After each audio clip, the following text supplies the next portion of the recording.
అతడే ఒక యుద్ధంలా అడుగేశాడంట, కోట్లాది గుండెల్లో కొలువయ్యాడంట. నేను ఈ మట్టి బిడ్డను, ఢిల్లీకి రాజైనా తల్లికి కొడుకే. 25 ఏళ్లు నా కోసం కష్టపడ్డ వారిని గెలిపించడమే నా లక్ష్యమంటూ 2 రోజుల పాటు కమలాపూర్ మండలంలో స్థానిక ఎన్నికల ప్రచారం నిర్వహించారు ఎంపీ ఈటల రాజేందర్.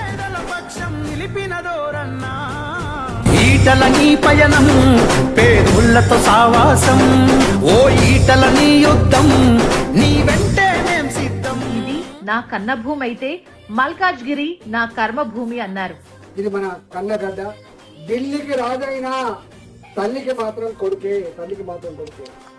ఇది జన్మభూమి, అది కర్మభూమి. కాబట్టి హుజురాబాద్ నియోజకవర్గం నన్ను ఈ ప్రపంచానికి పరిచయం చేసిందన్నారు ఆయన. కమలాపూర్ సర్పంచ్ అభ్యర్థి పబ్బు సతీష్ నుండి ఎన్నికల ప్రచారం మొదలు పెట్టారు. నన్ను ఈ స్థాయికి ఎత్తిన గడ్డ కమలాపూర్ గడ్డ అని చెప్పిన నేను. నన్ను దేశానికి పరిచయం చేసింది, రాష్ట్రానికి పరిచయం చేసింది. ఎక్కడికి పోయినా అన్నా అని చెప్పి నన్ను గుర్తుపట్టడానికి కారణం ఈ హుజురాబాద్ నియోజకవర్గం, ఆనాటి కమలాపూర్ నియోజకవర్గం. భీంపల్లి, కన్నూర్, గుండేడు, మరిపల్లిగూడెం, వంగపల్లి, శనిగరం వరకు ఊరూరా ర్యాలీలు నిర్వహించారు. సర్పంచ్ అభ్యర్థులకు ఓటు వేయాలని కోరారు. అదిగో అతనంటేనే ఆపద్బాంధవుడు, అతడే అడుగడుగున నీడై ఆదుకున్నవాడు. కాంగ్రెస్, బీఆర్ఎస్ పార్టీలు ఈ ఎన్నికల్లో ఓటడిగే ముందు ఏం చేశారో చూసుకోవాలని ఎంపీ ఈటల రాజేందర్ అన్నారు. మాలో డబ్బుల్లో కూడా ఏమి ఇవ్వలేదని చెప్తాడు. ఈ ప్రభుత్వం దగ్గర 5 పిల్లలని నేను చెప్పట్లేదు, ఇలా స్వయంగా రేవంత్ రెడ్డి గారు చెప్తాను. ఈ 2 ఏళ్లలో ఆనాడు ఎన్ని మాటలు చెప్పిండ్రు.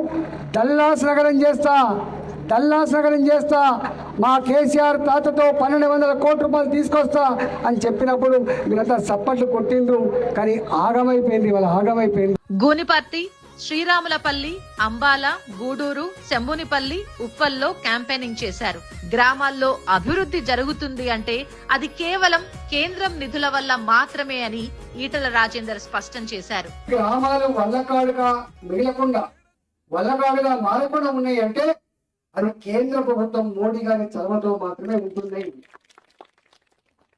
మనకు తెలుసో తెలియదు, ఇవన్నీ కట్టే మురికి కాలువలు, మనం నడుస్తున్న సీసీ రోడ్లు, కడుతున్న గ్రామ పంచాయతీ అంగన్వాడీ భవనాలు, రైతు వేదికలు, ఎలిగే బల్బు పెట్టిన ఆ కరెంటు పోలు, ఇవాళ మనం తినే రైసు, తడి చెత్త, పొడి చెత్త చెట్లు, శ్మశాన వాటికలు, ఇవన్నీ కూడా కేంద్ర ప్రభుత్వ డబ్బుతో ఉపాధి హామీ పనులలో వచ్చిన పైసలు తప్ప ఇక్కడ ఏం లేదు.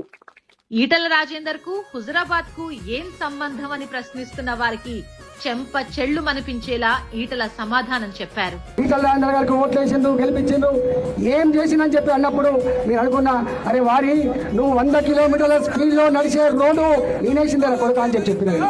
ఇవాళ ఇక్కడ దుబ్బల మీద వేలాది మంది గరీబ్ పిల్లలు చదువుకునేటువంటి ఆ బంగాలు ఈటల రాజేందర్ గారు కట్టించిన విషయం మర్చిపోతుందని చెప్పి 25 ఏళ్ళుగా ఇవాళ నేనేం చేసిందో నేను మళ్ళీ మీకు గుర్తు చింతన.